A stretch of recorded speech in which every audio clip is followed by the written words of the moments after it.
Salut à toi qui écoute cette vidéo. Alors, j'avais vraiment une courte parole à cœur à te dire. Dans un premier temps, c'est que euh, on ne connaît pas réellement le Seigneur. Personne ne peut vraiment connaître Dieu. Est-ce que tu peux prendre toute l'eau de la mer et la mettre dans un seau et l'emporter avec toi? C'est impossible. Dieu a créé des choses dans ce monde qui le représentent parfaitement. Et la mer en fait partie. Quelles que soient les révélations que Dieu t'a données, quel que soit tout ce que Dieu t'a dit de lui, quel que soit à quel point toi et moi nous sommes profonds avec lui, cela ne ressemble même pas au quart de la connaissance que nous pourrions avoir de lui. Alors, j'encourage chacun de nous à vraiment rester humble. Dieu peut nous révéler des choses. Dieu peut se révéler à nous parce que nous sommes ses intimes, parce que nous sommes ses enfants.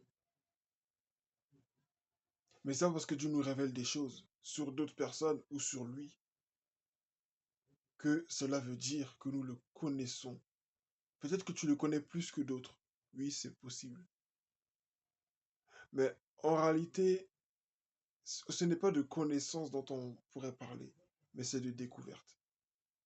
Ce qui nous trompe souvent, c'est qu'en fait, euh, il y a des aspects de Dieu qui sont récurrents, qui se manifestent, des traits de personnalité de Dieu qu'on voit se manifester de manière régulière.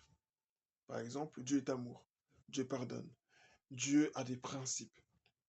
Par exemple, il peut disqualifier une personne, il peut rejeter une personne qu'il a désobéi pendant longtemps, comme il l'a fait avec Saül dans la Bible. Mais comme la parole de Dieu dit, ne touchez pas à mes oins, ne faites pas de mal à mes prophètes. Quand la Bible dit ça, euh, s'il ne s'agit pas juste de les toucher physiquement, pour dire je vais les frapper ou je vais les pousser ou non. Le simple fait de dire du mal d'eux, c'est déjà les toucher. Dieu a ses principes. Dieu ne change pas. Dieu ne se répond pas de ses dons. Donc même les mêmes personnes là qu'il avait appelées et qu'il a rejetées, Dieu a toujours sa grâce sur leur vie d'une manière ou d'une autre.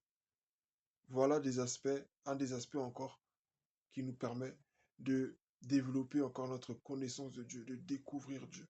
Dieu est amour, Dieu il est doux, mais Dieu des fois aussi peut être agressif. Dieu des fois aussi, il peut montrer aussi une certaine violence. C'est Dieu toujours. Dieu frappe, Dieu corrige, Dieu relève, Dieu est un Dieu de grâce. Avec Dieu, le plus important, c'est le cœur. Tout ça, c'est des aspects qu'on connaît de Dieu, c'est vrai. Mais est-ce que ce sont les seules choses qui existent de Dieu? Est-ce que ce sont les seules choses qu'on peut connaître de lui? Il y a tellement à découvrir. Il y a tellement à savoir.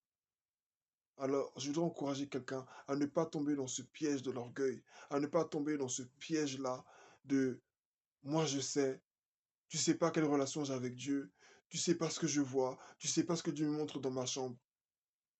Parce que malheureusement, et là je vais faire la transition par rapport au sujet que je vais vous partager avec vous après, beaucoup d'entre nous, parce que je me compte aussi, hein, voilà, personne n'est parfait, euh, parmi nous, ceux qui tombent en fait dans ce piège-là de je connais Dieu, tu sais pas ce qu'il me dit dans le secret, etc. Ceux qui arrivent à cette dimension-là, souvent, ce sont des personnes qui arrivent aussi à un stade où ils n'acceptent plus d'écouter le conseil des autres. Ils n'acceptent plus d'écouter le conseil des autres. Le conseil que Dieu peut leur donner parmi d'autres personnes. Parce qu'il y a des gens qui paraissent du moins spirituels qu'eux. Alors, ils n'acceptent plus d'écouter leurs conseils. Soyons humbles. C'est vraiment un conseil que le Seigneur m'a mis à cœur de partager avec chacun de nous. Que Dieu nous bénisse et très bonne soirée.